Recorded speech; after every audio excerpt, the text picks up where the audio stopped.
Labadiena, kalbamės su Kretingos vandenų direktorė Eglė Alonderienė ir pakalbėsim apie lietaus nuotekų pasijungimą į buitinių nuotekų tinklus, kas yra tokia nemaža ir nemenka problema Kretingos rajone, o galbūt paaiškės, kad ir kituose rajonuose. Tai istorija, dėl kurios mes kalbamės, garsiau skambėti pradėjo turbūt prieš porą metų, 23, jeigu aš pamenu, kai dėl gausaus kritulių kiekio išleidot dalį nevalytų nuotekų į Tenžę.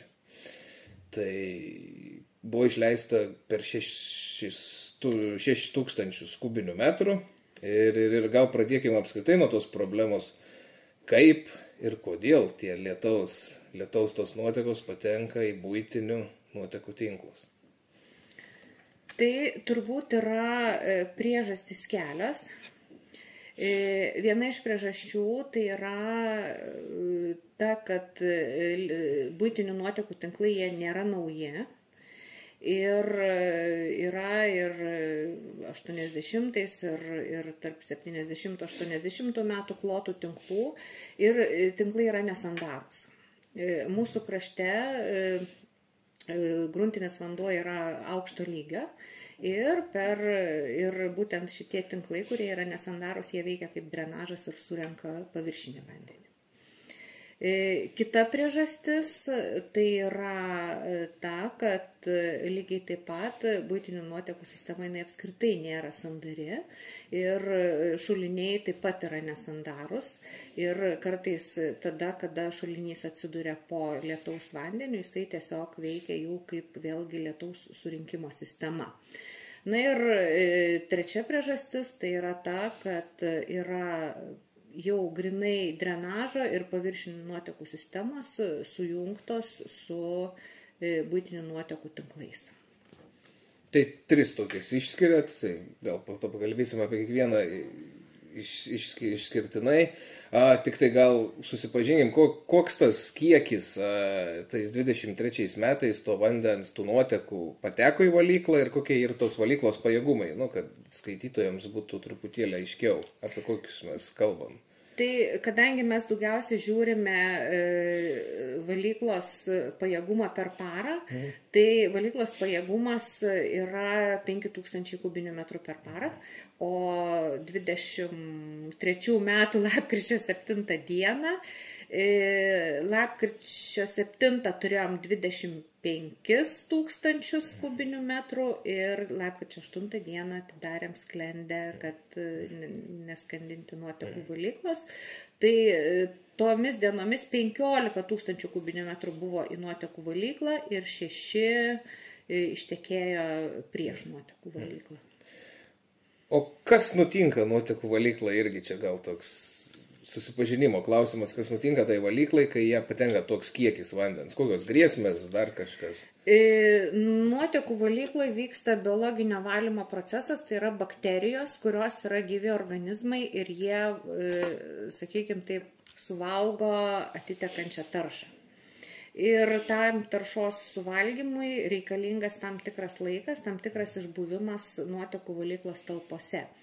Ir kai pasidaro per greitas rautas, per didelis nuotekų atitekėjimas, nebeišbūna vanduo su tarša su bakterijom ir prasideda, mes taip vadinam, bakterijų išnešimas, tai yra, kai tas nevalyto vandens rautas per pačią nuotekų valyklą, netgi su visom gerosiom bakterijom, yra išplaunamas į atvirus vandens telkinius.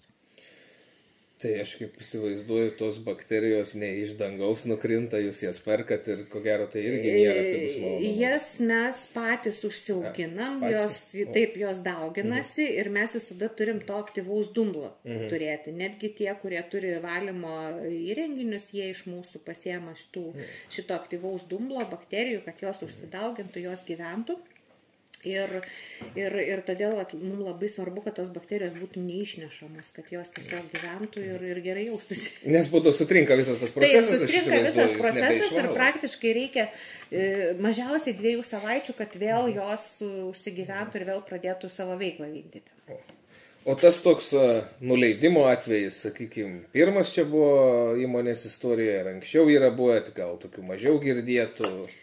Aš tikrai to negaliu pasakyti, nes gerokai senesniais laikais tai buvo visiškai normalus ir oficialus dalykas šitaip nuleisti nuotekas, netgi ir ten, kur yra siurblinės pagrindinės. Netgi šitaip. O dabar įsivaizduojate, procedūrą truputėlį kitokią, turit gauti ir leidimą. Kadangi buvo ekstremali situacija, tai buvo būtent paskelbta ekstremali situacija ir tuomet atidarytas sklendė.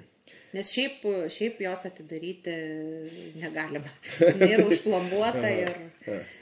Bet už tą atidarimą ir už tą išleidimą turbūt gavo įmonė nuobaudą kažkokią. Tai, ne, mes baudos negavome, nes skaičiuojasi, buvo įmami mėginiai, kokios tas vandens tarša buvo. Tarša tikrai buvo labai nedidelė, praktiškai kaip išvalytų nuotekų, nes labai prasiskėdusi. Tai tiesiog mes už tą visą išleistą taršą sumokėjome taršos mokestį. Kokio dydžio, jeigu nepasakė? Už tą vieną dieną 500 eurų. Tai... Nes, sakau, labai buvo nedidelis užterštumas. Tai netoks ir brangus malonumas palyginus. Taip, nes viskas buvo daroma oficialiai.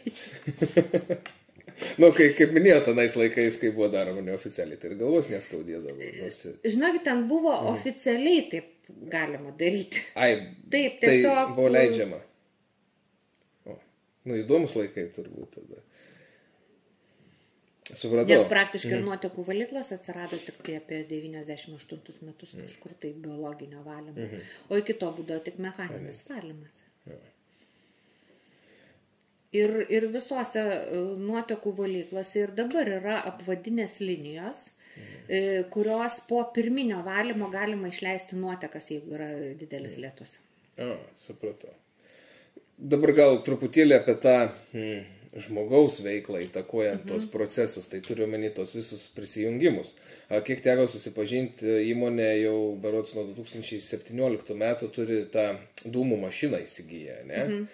Ir kaip suprantu, ją ir įsigijot panašiems prevencijos tokiems atvejams patikrinti, liaudiškai sakant, gaudyti. Tai daug esat jau iki to įvykio pagavę tų potencialių pažeidėjų? Aš nežinau, tikrai negaliu pasakyti, bet šiemet mes patikrinom visą Kretingą jau. Tai praktiškai visi, kuriuos, aišku, tas su dūmų mašina tikrinimas jis yra toks paviršinis, tai yra tik tai kaip šauktukas raudonas, po to jau reikia ieškoti giliau, kur kaip kas prijungta, bet kadangi patikrinom taip prevenciškai visą Kretingą, visi tie žmonės, pas kuriuos dūmai rūko, yra įspėti. Įspėti, supratau. Bet tai tos tendencijos, kad galbūt šitą grėsmę egzistuoja, jos greičiausiai buvo ir anksčiau, iki tų 23 metų jūs jau matėte tas visas rizikas, kad ir tie gyventojai, dalis jų turbūt reikėtų taip sakyti. Tai dabar, kaip ir savot, užfiksavot, ar ne, ir iki birželio 1 jie turi susitvarkyti. Taip. Tai kiek efektyvus galbūt tas toks, kaip sakyti, draugiškas jūsų raginimas, laiko čia mažiau jau negu mėnuo, ar valdo tą procesą, žino tą prasme, ar tvarkosi, nesitvarkosi, kaip reaguojate?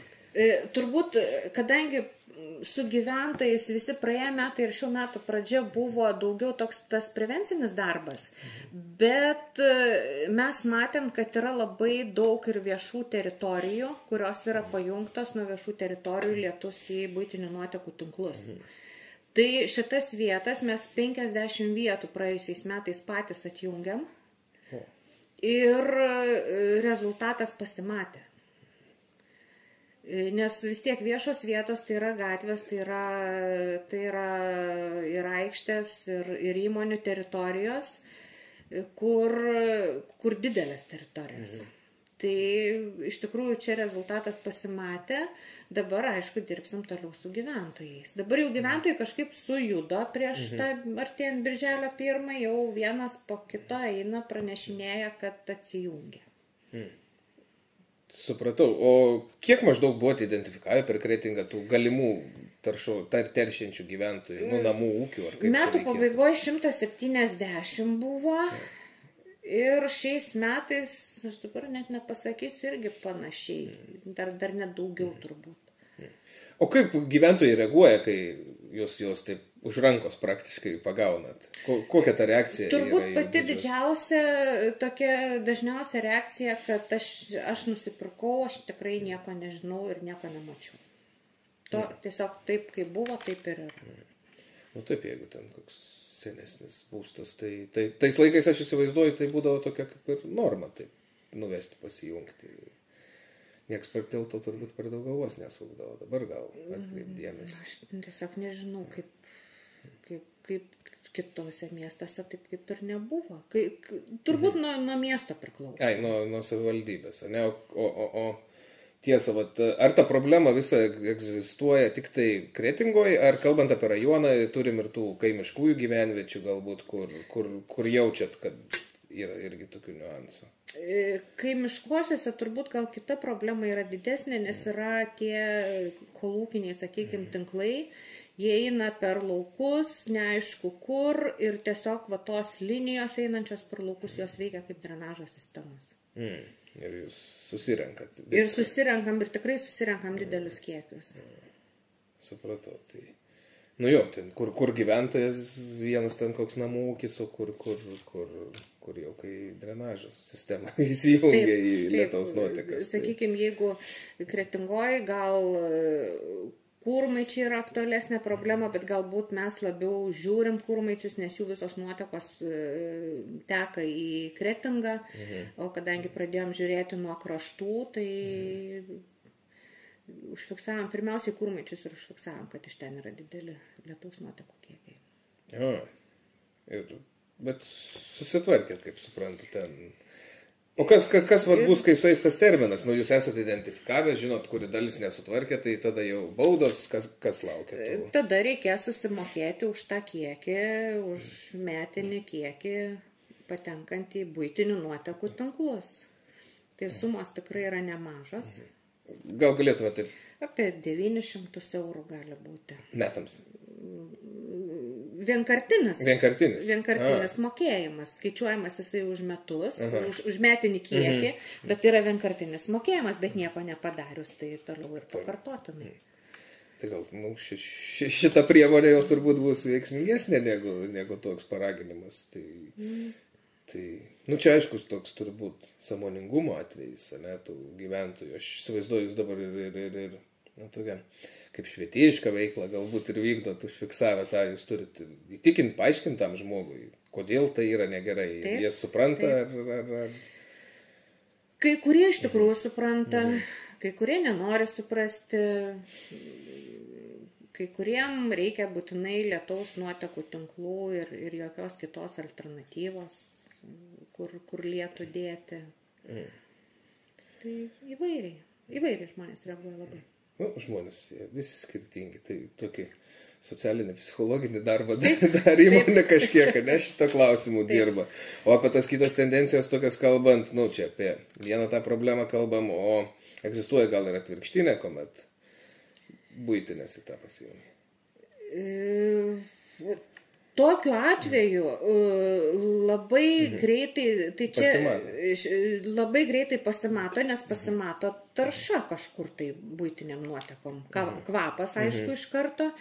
Ir čia jau tokiu atveju ir aplinkosaugai įsijungtų, nes tai yra aplinkos teršimas. Čia Kretingoj turbūt man neteko susidurti, kad būtų į lietų pajungtos buitinės nuotekos. Bet sakot, Kretingoj neteko, tai gal ankstesnėse teko, ne? Būdavo tokių. Teko, iš tikrųjų teko ir toks pakankamai didelis skandalas buvo Klaipėdoj, kai į lietų buvo pajungtos buitinės nuotekos ir buvo pajungtas daugiabutis namas. Visas daugiabutis namas? Taip. Čia toks jau įdomesnis atvejis.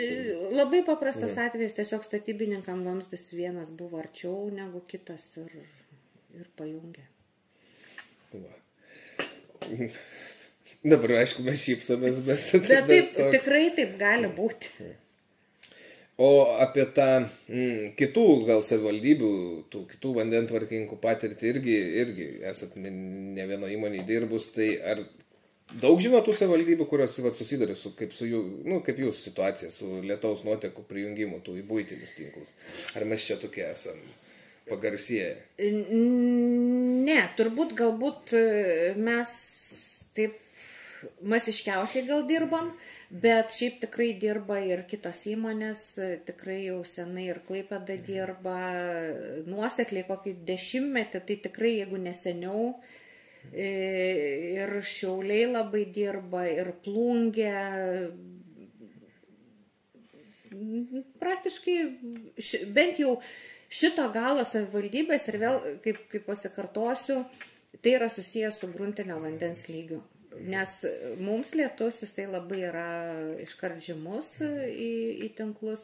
Šiek tiek kitokios problemos, sakykime, ten, kur yra smėlingi gruntai Aukštaitijos pusėje, kur jie kartais susiduria su priešinga situacija, kai yra eksfiltracija, tai yra kai nuotekos dingsta iš tinklų. Supratau, tai. Aha. O apskritai gal su skaitytojais pasidalintumėt, toks gal net naivus klausimas, bet kodėl svarbu yra tvarkingai elgtis su savo nuotekomis? Todėl, kad buitinės nuotekos, jos yra taršios visų pirma. Jeigu, sakykime, labai paprastas pavyzdys, mes turim 1 kubinį metrą buitinių nuotekų, kuriuom reikalinga, kaip jau minėjau, tos bakterijos išvalyti, elektra, perpumpuojama per visą eilę nuotekų siurblinių, kol pasiekia nuotekų valyklą, ten vėl tam tikros medžiagos naudojamos, tai yra sąnaudos, pakankamai brangu išvalyti nuotekas ir dabar, sakykime, tą 1 kubą užterštų nuotekų mes praskiedžiam 5 dar kubais lietaus, švarių nuotekų, kurių nereikia valyti, mes turim 6 kubus nuotekų, kurias pilnai reikia išvalyti. Ir kurios po to nuguls, ta prasme, į kainą, kuri atitenka visiems gyventojams, net ir tiems, kurie galbūt tvarkingai elgėsi. Taip, ir tą lietų jį galima kaupti, jį galima panaudoti, galima... Bet ar pas mūsų populiarūs tie tokie sprendimai to kaupimo, aš galbūt, ne tik apie Kretingos rajoną, apie visą Lietuvą, ar mes jau esam tame, kad mes suprantam, kad tai galima kaupti, naudoti ten laistymui, kitiems būdams. Kol kas, iš tikrųjų, žiūrint Kretingos rajoną, tai yra tikrai labai dar žmonės pavieniai taip naudoja, bet tai yra tikrai nepopuliaru. Bet norim mes to ar nenorim, klimato kaita vyksta ir tikrai mes su tuo susidursim. Ir turbūt pati gamta mus privers tą daryti. Ir galbūt tada kažkokio švietimo papildomo reikėtų. Taip, už tai, kad apie tai ir reikia kalbėti, visą laiką kalbėti, rodyti, aiškinti žmonėms, kad taip, galbūt dabar yra brangu, bet tikrai ateis tas laikas, kai nebus brangu. Čia turbūt tokia analogija su šiukšlėm kažkada, kai prasidėjo tas rūšiavimas, irgi viso akis buvo stačios, kaip čia dabar bus, o dabar didžioji dalis tos. Taip, kažkada šiukšlės visi degino visas bendrai, po to pradėjo išvežti visas bendrai, o po to rūšiuoti ir viskas. Čia irgi greičiausiai toks augančio sąmoningumo klausimas. Taip. Tai ačiū už pokalbį. Ir už ką.